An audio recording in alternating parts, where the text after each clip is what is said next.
Hello সবাইকে, welcome to my channel life in a day. চলো আজকে আমি তোমাদেরকে দেখাবো ঘি কীভাবে বানায়। আসলে আমারও কখনো জানা ছিল না, মানে আমার কোনো এক্সপিরিয়েন্সই ছিল না। এই দেখো, এই বেশ কয়েকদিন ধরে দুধের চাচিটাকে তুলে তুলে রাখা হতো। রাখার পরে আজকে এটাকে তৈরি করা হচ্ছে। প্রথমে চাচিটা ফেটিয়ে নেওয়া হলো।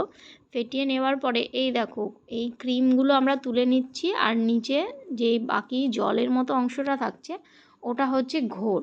এই ক্রিমটা তোলার পরে জ্বালাতে হবে। চলো প্রসেসটা কিন্তু তোমাদের আজকে সবাইকে দেখাবো, এবং আমিও তার সঙ্গে শিখে নিয়েছি।